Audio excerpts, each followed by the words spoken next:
Vous avez vu l'esprit blanc qui est sorti de la porte? Revisionnez bien la porte et la vidéo. Le gardien ne s'est rendu compte de rien.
Et bonsoir les petits monstres lunettes et les amateurs de vendredi de l'angoisse sur Fenris TV.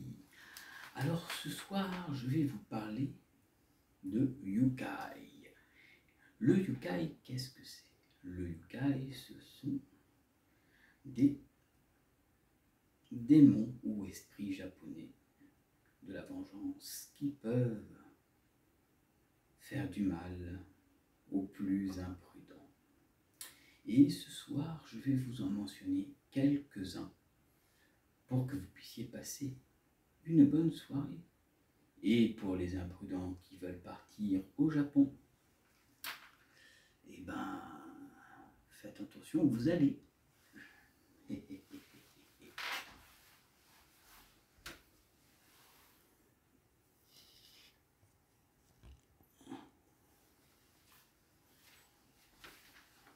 Alors, par quoi nous allons donc commencer?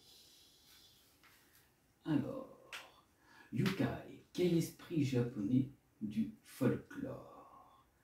Parade des monstres et de fantômes. Alors, les Yukai sont des créatures surnaturelles du folklore japonais, parfois désignés comme spectres ou démons. Ils prennent diverses apparences, animales, humains ou d'objets. Leurs actions peuvent influer aussi bien négativement que positivement. Et sur ceux qui les rencontrent, leur présence étrange symbolise les phénomènes inexplicables.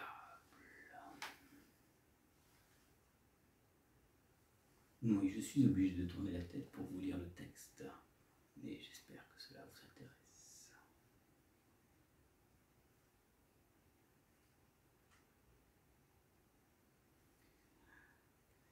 Laissez-moi vous dire ensuite, le folklore, tout comme les rituels, peut servir à expliquer des phénomènes naturels. avoir à maintenir l'ordre social, les contes, légendes et toute forme de narration moraliste permettant d'expliquer ce qui ne se déroule plus correctement dans la société ou dans la nature. En effet, il faut parfois faire peur ou faire croire pour l'obéissance.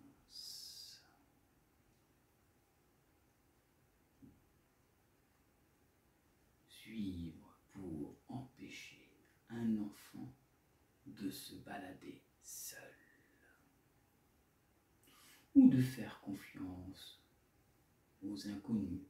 On peut par exemple leur lire des histoires comme Le Petit Chaperon Rouge d'une manière différente, ou d'une autre interprétation. Voici donc, dans cet ordre d'idées, quelques yokai et autres esprits japonais effrayants.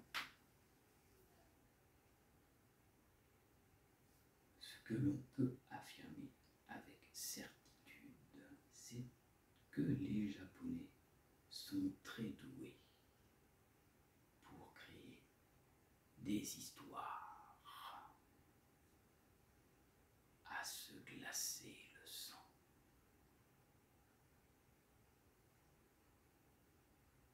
À partir d'éléments pourtant simples.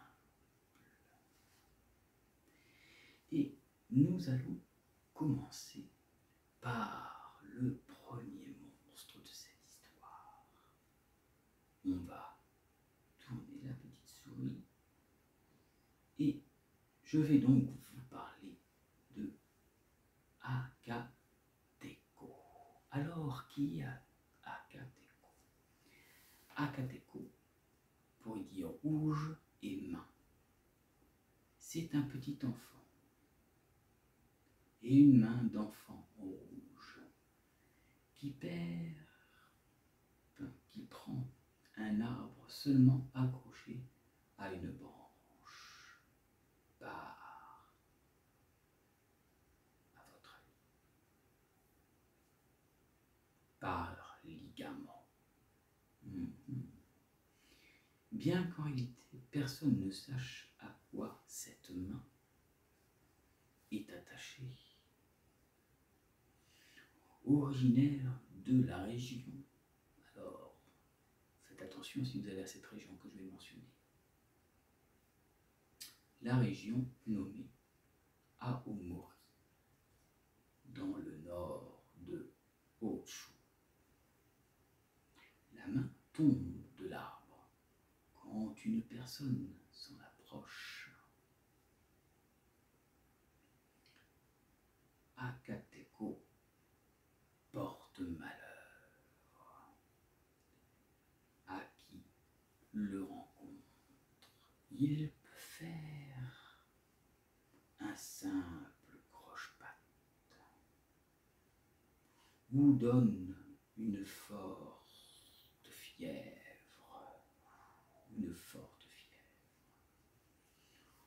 Quoi qu'il arrive à la personne qui le croise, n'en ressort pas indemne, malheureusement. Voici donc pour cette première créature. Maintenant, nous allons parler des femmes. Vous savez que dans le Japon, il existe des femmes, des esprits de la vengeance. Et la plupart sont magnifiques, mais ont eu une histoire tragique, ou un suicide, ou n'ont pas trouvé le repos, ou des gens les ont assassinés. Ça existe au Japon, mais c'est terrifiant quand ça arrive. Et souvent, ces femmes japonaises qui sont perdues entre notre univers et du royaume des morts ne trouvent pas le repos et n'ont qu'une seule chose, se venger. Et malheureusement, ça existe. Et celle que nous allons parler ce soir est assez particulière. Elle se fait appeler Taka-onna. Taka-onna est un esprit ressemblant à une femme ordinaire, mais qui s'étire à tel point qu'elle finit par ressembler à un très long serpent. Connu pour utiliser ses capacités afin de fixer l'intérieur des maisons, à traverser la fenêtre. On dit aussi d'elle qu'elle ne cherche qu'à observer. Imaginez, vous êtes chez vous et soudain il y a quelqu'un qui s'étend comme ça et qui vous observe. Je pense que vous ne seriez pas tranquille, à mon avis. Elle observe les personnes jalouses et les femmes peu attirantes, les poursuivant ou les tupant pour mieux se venger d'elles. D'autres légendes que les Taka-onna ne scrutant que les personnes allant dans des lupanards. Imaginez que vous rencontrez ce type de personne ou ce type de phénomène. Je pense que je ne dormirai pas tranquille, moi.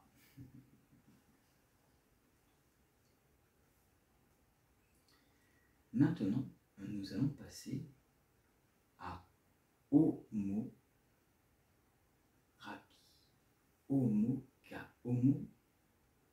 Omoraki, pardon, j'ai du mal à prononcer, mes amis. Alors, ça aussi, c'est un être très étrange.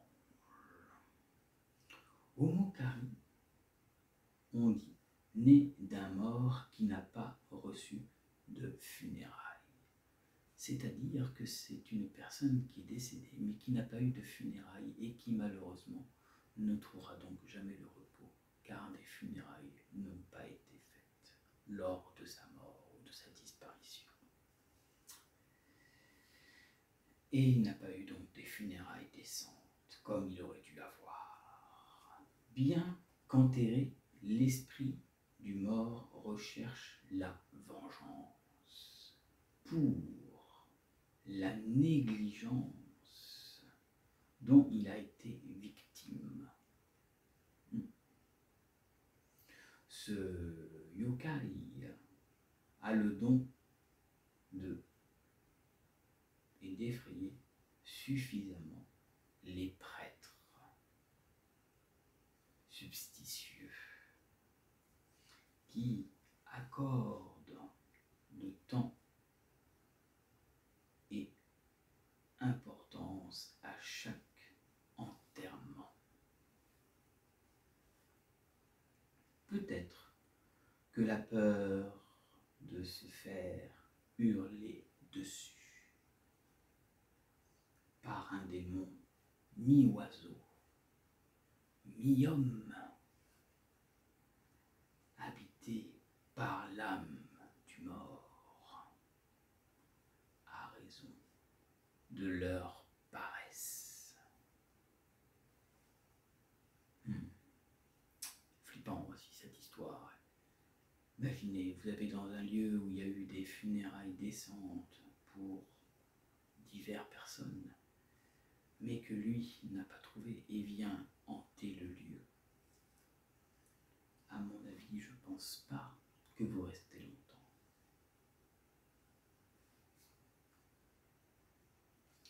Maintenant, je vais vous parler de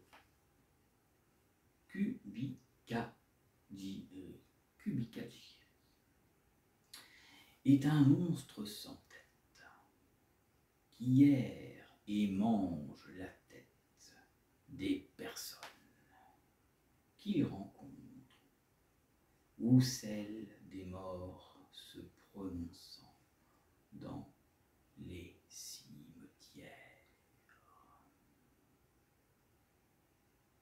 La nuit, il passe pour un homme normal jusqu'à ce que l'on frissonne face à l'étranger. Et face à l'étrange silhouette sans tête qui se rapproche, il empeste l'odeur du sang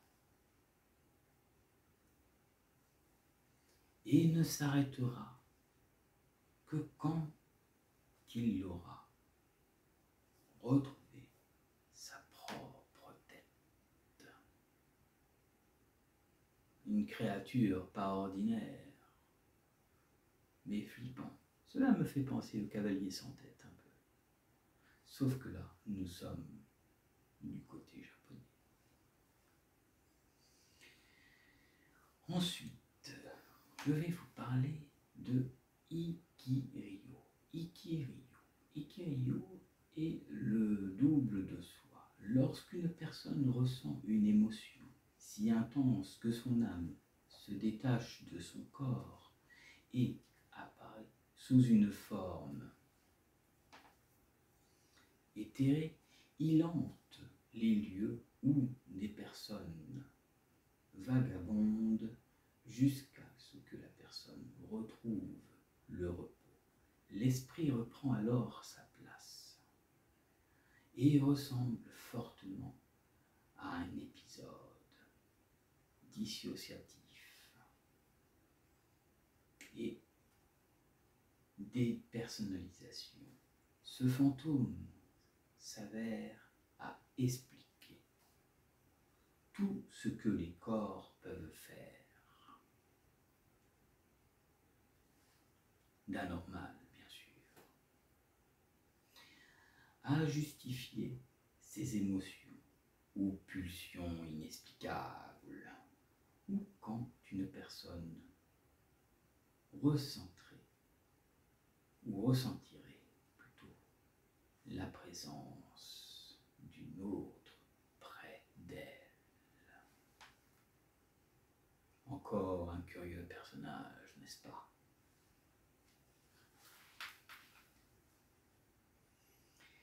Maintenant, laissez-moi vous parler d'autre chose. Vous savez que nous avons les histoires de sorcières, comme les sorcières de Salem. Et bien au Japon, figurez-vous qu'il y a une histoire avec une sorcière. Et oui. Mais elle ne fonctionne pas comme les sorcières de Salem. Mais il faut être quand même prudent de ne pas la rencontrer. Ou alors fuyez, pauvre fou, comme dirait Gandalf dans Le Seigneur des Anneaux. Je vais vous parler de Yama-Uba. Yama-Uba pourrait s'apparenter dans notre folklore à une sorcière de contes anciens. Elle change d'apparence pour mieux tromper. Qui a le malheur de la croiser sur sa route, et en forêt surtout, vêtue d'un kimono bleu flashy, avec quelques inscriptions dessus,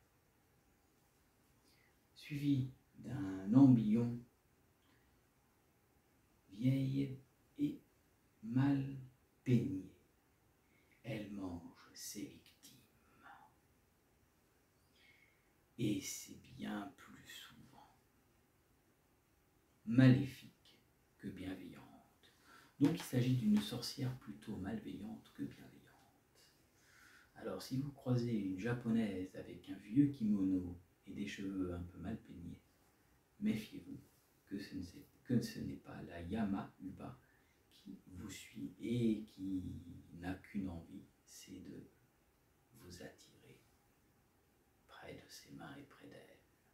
Soyez prudents, voyageurs étrangers qui veulent visiter le Japon. Faites attention à vous. Ensuite, nous allons passer à Itan Moman. Alors, Itan Moman n'est pas un yokai humanoïde comme ceux présentés ci-dessous. C'est un long morceau, écoutez bien, un long morceau de coton étrange qui vole au-dessus de votre tête, surtout autour d'une personne, et l'étouffe comme un boa.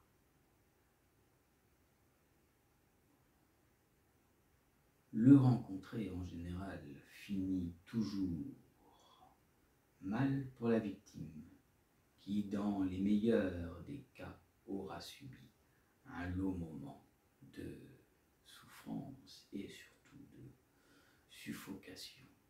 C'est terrible, mourir étouffé. Là, je crois qu'il y a rien de pire comme mort, avant de pouvoir s'en sortir. Alors, faites attention à vous quand même. Et donc, nous voici dans ce dernier petit monstre. Je vais vous parler de Yushi Oni.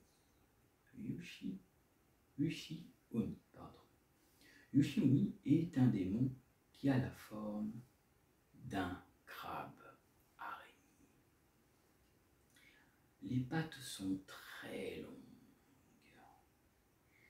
et pointues, alors que la carapace ressemble à un visage d'un homme inquiétant. Il vit dans l'eau et attire les gens qui marchent le long des côtes. Alors, si vous longez le long des côtes du Japon, faites attention à ne pas croiser ce type de créature.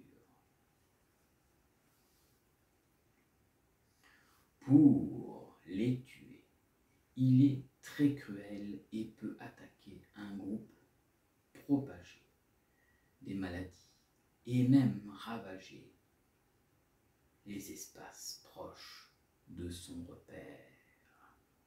Ah, c'est une saloperie celui-là. Hein. Donc, le folklore japonais est rempli de bien plus de créatures que peut l'être le folklore européen. En Europe, nous avons des histoires de fantômes, mais moins qu'au Japon quand même. Voilà. Il reste entretenu par la culture populaire qui se plaît en créant d'autre part l'abbaye des religions ou par inspiration puisée hors des frontières nippones. Voilà mes amis ce que je peux vous dire sur ces yokai. Comme vous voyez, c'est pas de tout repos. Alors, si vous allez au Japon, faites attention à ne pas croiser de choses étranges, d'esprits fantomatiques qui vous observent, ou créatures de la vengeance. Soyez très prudents. Voilà mes amis, notre vendredi 13 se termine. J'espère que vous aurez passé un beau moment. Et je vous dis à la prochaine, pour d'autres vidéos.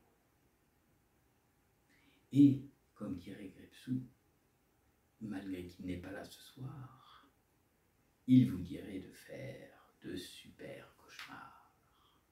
Allez, salut les amis et les abonnés. Et bienvenue aux nouveaux qui viennent d'arriver. Bye. Et faites attention la nuit où vous allez.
De super cauchemars, les petits monstres du net.